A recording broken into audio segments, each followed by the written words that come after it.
ସମସ୍ତେ କୁହନ୍ତି ବର୍ଷା ପାଗରେ ଘରୁ ବାହାର ନାହିଁ, ହେଲେ ଆମେ ଯାଜପୁରିଆ କହିଥାଉ ବର୍ଷା ପାଗରେ ହିଁ ବାହାର।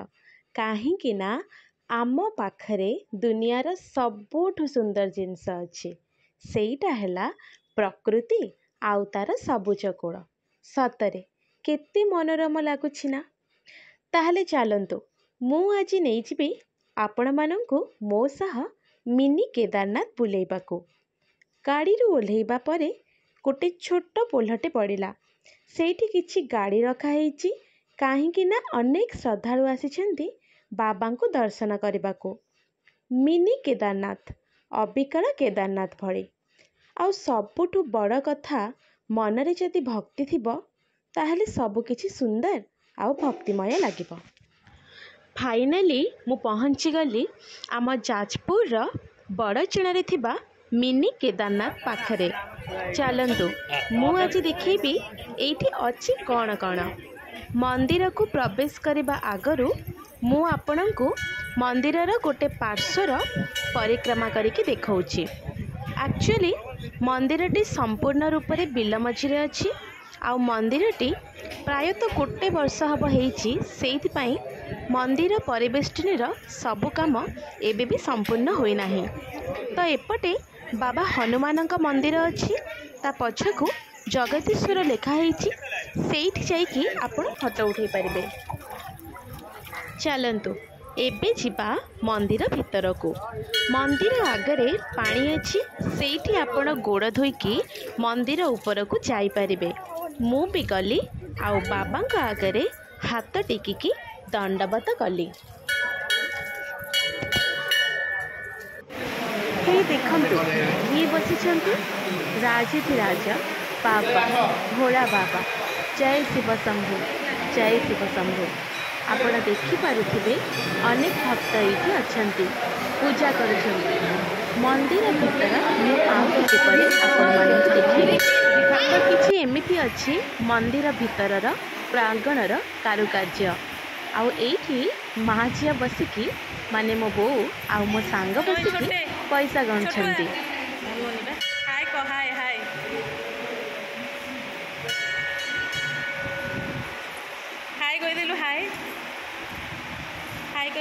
ଏବେ ଚାଲନ୍ତୁ ଦେଖିବା ବାବାଙ୍କର ଆଳତି।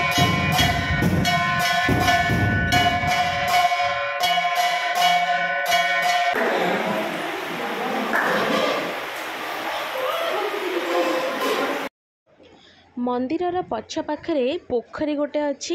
ଏଇଠି ଆପଣମାନେ ବୁଡ଼ ପକେଇକି ପ୍ରଭୁଙ୍କର ଦର୍ଶନ କରିପାରିବେ। ସତରେ ମନ୍ଦିରଟି ବହୁତ ଉଚ୍ଚ କୋଟିର ହେଇଛି। ରାତିରେ ଯଦି ଆପଣମାନେ କେବେ ଆସନ୍ତି ନା, ତାହେଲେ ଆପଣମାନଙ୍କୁ ଆହୁରି ଭଲ ଲାଗିବ। ପଛ ପାର୍ଶ୍ୱରୁ ଯଦି ଆମେ ଆଗକୁ ଦେଖୁଛୁ ତାହେଲେ ଏମିତି କିଛି ଭ୍ୟୁ।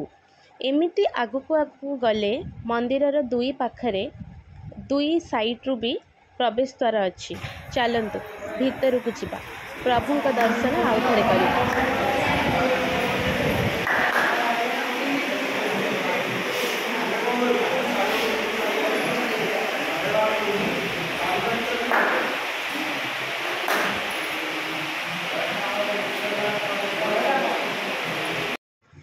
ଫାଇନାଲି ଦର୍ଶନ ସରିଗଲା।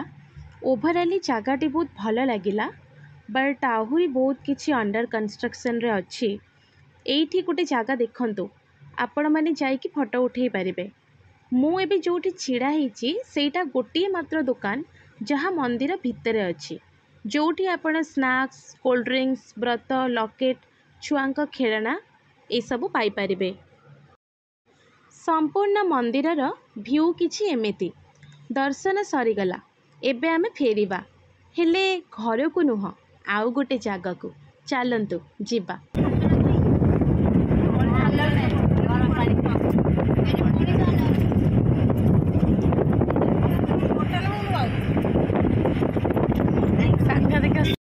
ଯଦି ଆପଣ ଯାଜପୁରକୁ ଆସୁଛନ୍ତି, ସେଇଟା ପୁଣି ମିନି କେଦାରନାଥ, ତାହେଲେ ନିଶ୍ଚିନ୍ତ ରୂପେ ମହାବିନାୟକ ଆଉ ଛତିଆ ବଟ ମଧ୍ୟ ଯାଆନ୍ତୁ, କାରଣ ଏସବୁ ବହୁତ ପାଖାପାଖି। ଯଦି ମହାବିନାୟକ ଯାଉଛନ୍ତି ତାହେଲେ ଆପଣଙ୍କ ହ୍ୟାଣ୍ଡ ପର୍ସ ଆପଣ କେୟାରଫୁଲି ରଖନ୍ତୁ, କାହିଁକି ନା एइटी माଙ୍କड़ मानक उत्पात अधिक से माने खाइबा जिनिस भाबिकी आपणक ठाରୁ धरि नहीं जिबे। मंदिरर पहड़ पड़ जाइछे। आपण माने अनेक ब्लॉग रे मंदिर देखिथिबे, मंदिर विषय रे मध्य जानिथिबे, किंतु मु आज देखैबी मंदिर पाखरे थिबा आउ किछि जागा जोटा बोधे प्रायतः आपण माने देखि नथिबे। प्रसाद खाइबा परे मंदिरर गोटे पाखरे एई सब अच्छे। चलंतु देखिबा। ए गेट देकी आपण एठिकी जिबे, सेपटे गोटे बिल्डिंग अच्छी। हाँ, जदि आपण एठी छिड़ा हेबे सुंदर व्यू आपण पाई परिबे। एक्चुअली ए जगाटी संपूर्ण पहाड़ थिला, याको काटिकी पहाच बना हेची। आपण चाहिले ए पहाच देई तळे थिबा पार्क को जाई परिबे, नहले तळे डायरेक्टली आपण गेट देकी मध्य पार्क को जाई परिबे। चलंतु देखिबा पहाड़ कटा हेकी केमिति पहाच तैयारी हेची एवं से पहाच केमिति तळकु जाइछि। तो ये देखंतु केमिति पहाड़ कटा हेकी कटा जाइथिबा पहाच गुड़िक केमिति लंबी लंबी की तळकु जाइछि। चलंतु तळकु जिबा।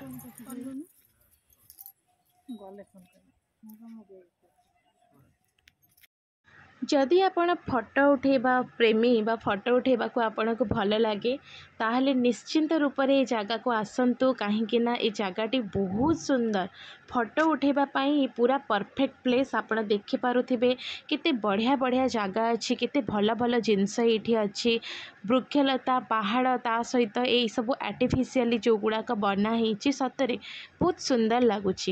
किंतु आपण भल पाग देखिकी आसंतु, फोटो उठातु, खुशी रे दर्शन करके बाबा को जातु, बहुत भल लगिबो।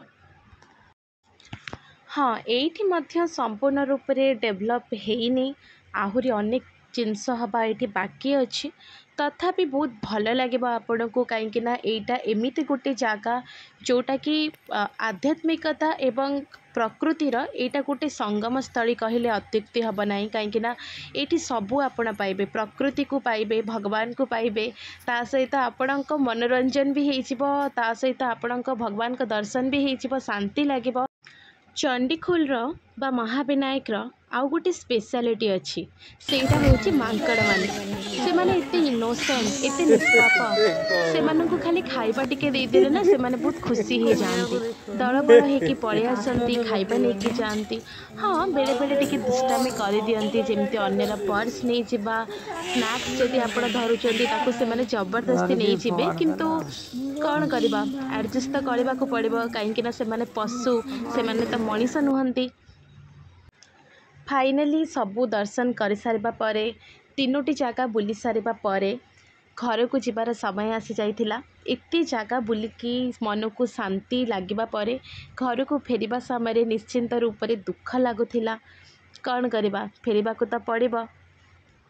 एइटा थिला मिनी केदारनाथ और महाविनायक बुला। देखा हबा आउ गोटे ब्लॉग रे, आउ गोटे नुआ जगार।